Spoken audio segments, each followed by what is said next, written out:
రమేష్ కనిగంటి గారు సార్, అంటే ఇక్కడ పాకిస్తాన్ కోసం కూడా మనం మాట్లాడుకోవాలి. యాక్చువల్గా అంతకుముందు అన్ని దేశాలు అపీల్ చేశాయి, యుద్ధం వద్దు, శాంతియుతంగా పరిష్కరించుకోండి అని, ఇంక్లూడింగ్ మోడీ మన prime మినిస్టర్తో.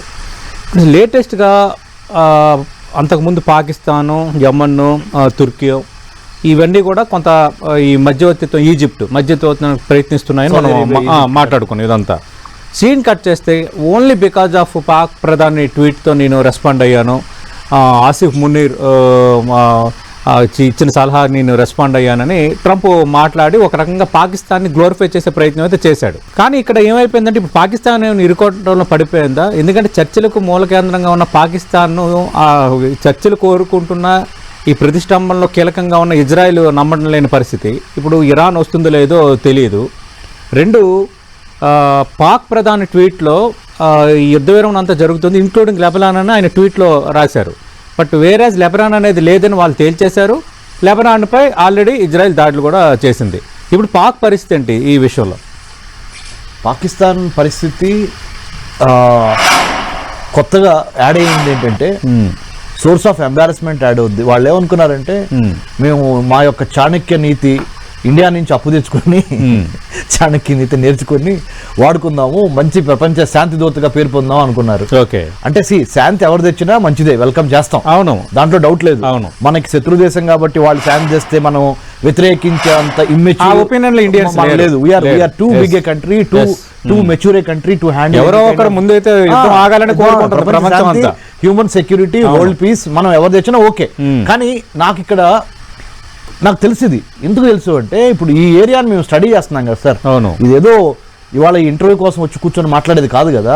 We have been studying international relations, south Asian politics, Pakistan, లేకపోతే ఇప్పుడున్న ఇరాన్, అమెరికా, ఇవన్నీ వరల్డ్ అఫైర్స్ చూస్తున్నాం. కాబట్టి ఒక దేశం యొక్క ఇంటెంట్ ఏంటి, కంటెంట్ ఏంటి, క్యారెక్టర్ ఏంటి, ఒక దేశం యొక్క ఇంటెంట్ ఏంటి అంటే దాని యొక్క ఉద్దేశం ఏంటి, కంటెంట్ ఏంటి, దాని దగ్గర అసలు ఎంత స్టఫ్ ఉంది, దాని యొక్క క్యారెక్టర్ ఏంటి, దాని వ్యక్తిత్వం ఏంటి, ఇది అంతర్జాతీయ దౌత్యవేత్త సంబంధాల్లో ఇంటర్నేషనల్ రిలేషన్స్ అండ్ డిప్లొమసీలో వేర్ డూ దే స్టాండ్ అని ఒక అసెస్మెంట్ చేసినప్పుడు ఉసామా బిన్ లాడెన్ దగ్గర నుంచి, హఫీజ్ సయీద్ దగ్గర నుంచి, ఎల్ఈటి దగ్గర నుంచి, లష్కర్ ఈ తైబా దగ్గర నుంచి, Jaish-e Mohammed, student Islamic movement of India, ISIS, any terrorist organization కి ఆరిజిన్స్ ఎక్కడ ఉన్నాయి? పాకిస్తాన్ లో ఉన్నాయి.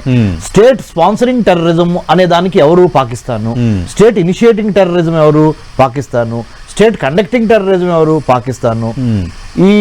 ఇలాంటి దేశము what kind of A legitimate piece maker can it be అనేది మనం ఆలోచించినప్పుడు అన్ని ఏ యాంగిల్లో తీసుకున్నా ట్రంప్ చాలా డెస్పరేషన్ లో ఒక చేత్తోనేమో కాన్ఫ్లిక్ట్ ని పెంచుతున్నాడు, ఇంకో చేత్తోనేమో నాకు నోబెల్ పీస్ ప్రైజ్ కావాలంటున్నాడు. రైట్, అంటే మీకు అర్థమవుతుంది కదా సార్. ఒక irrational thinking, illogical irrational thinking అనేది, తర్వాత మ్యానుఫ్యాక్చరింగ్ కన్సెంట్ అనేది ప్రొఫెసర్ నామ్ చామ్స్కీ చెప్పారు ఈ మాట. ప్రజాభిప్రాయాన్ని గవర్నమెంట్ కి అనుకూలంగా వాడుకోవటం కోసం, క్రియేట్ చేయటం కోసం ఒక కన్సెంట్ ని వాళ్ళు మ్యానుఫ్యాక్చర్ చేస్తారు by using the state media అనేది. అంటే ప్రభుత్వం యొక్క మీడియా సంస్థలను వాడి ప్రజాభిప్రాయం వ్యతిరేకంగా ఉన్న రోడ్డు మీద దాన్ని రెజ్యూమ్ బాగానే ఉంది అనే విధంగా తనకు క్రియేట్ చేస్తారు. ఇలాంటి తరుణంలో మనము ట్రస్ట్ డెఫిసిట్ అనేది క్లియర్ కనపడుతుంది. ఇరాన్ ఒప్పుకోవట్లేదు, ఇజ్రాయెల్ ఒప్పుకోవట్లేదు, అమెరికా ఒప్పుకోవట్లేదు. కానీ ఒప్పుకున్నట్టు త్వరపడి నిర్ణయం చేసి అనౌన్స్మెంట్ చేసి మళ్ళీ ఒక్కొక్కరు విత్డ్రా అవుతున్నారు.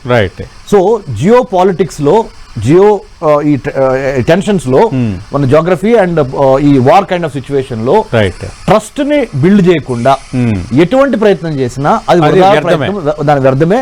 ముందర బిల్డ్ చేయాల్సింది ట్రస్ట్.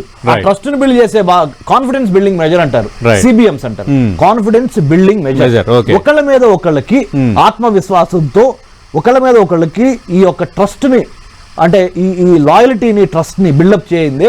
మీరు ఎన్ని అంతస్తులేని కట్టండి, మళ్ళీ అది కూలిపోద్ది.